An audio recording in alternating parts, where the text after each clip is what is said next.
Almost 700 years later, Iraq regained her independence. In 1953, the young kingdom celebrated its first 21 years of existence and the crowning of a young king, the direct descendant of the Prophet. The coronation opened a new era in the life of the people of Iraq, listening to their king humbly pledge himself to their future.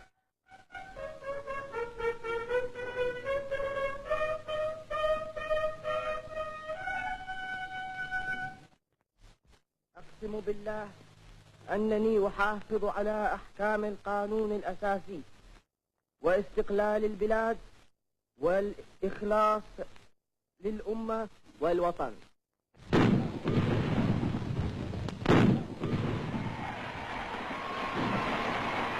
King Faisal's reign began in an atmosphere of warm goodwill, of confidence in the future and pride in what had already been achieved. In the first 21 years of Iraq's independence, modern industries have taken root. Most important of all, great irrigation schemes have been put in hand to control the waters and lead them once again over the arid plains.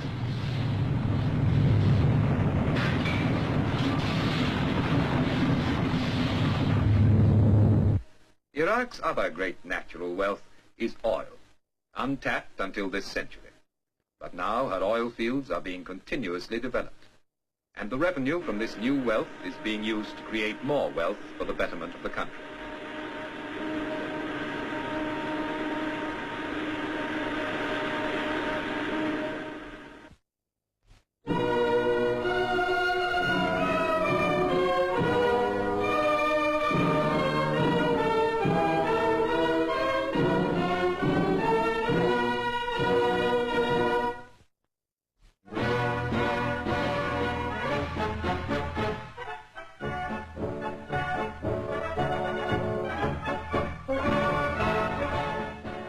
To protect these first fruits of her far-sighted planning and enterprise, Iraq has built up a first-class fighting force, highly disciplined and well-equipped.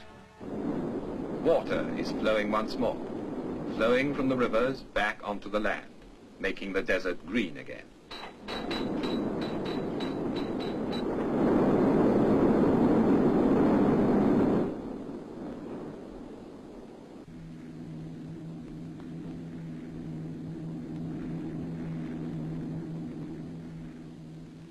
Agriculture is thriving.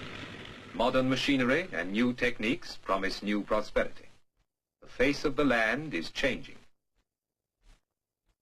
For Nebuchadnezzar, the eternal fires of Baba Goga, the burning fiery furnace of the Old Testament story, were evidence unread of the dark seas sleeping beneath his kingdom.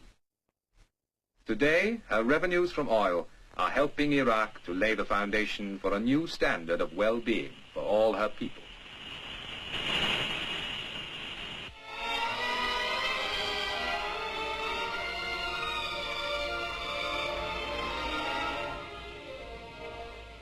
The young people of today know that life for them is going to be different and better, far better than it was for their fathers.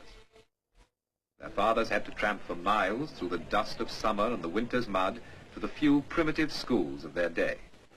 Now new schools and colleges are giving the youth of the country a proper start in life.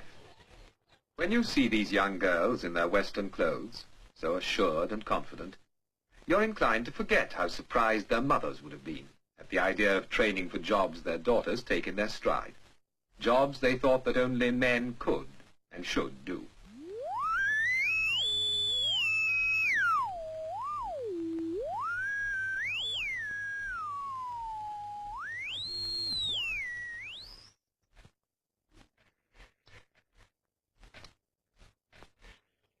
Now girls, as well as the boys, can take up almost any profession they choose and know they've a good chance to succeed.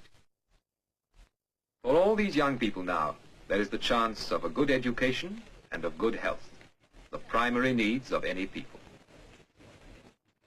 And it's natural that with all these modern developments, the women of Iraq are breaking away from their traditional style of dress, unaltered for centuries, to wear the practical, comfortable clothes that are right for this new life. It's a turn of events significant of wider change, of a more liberal attitude to life, of a greater interest in the arts.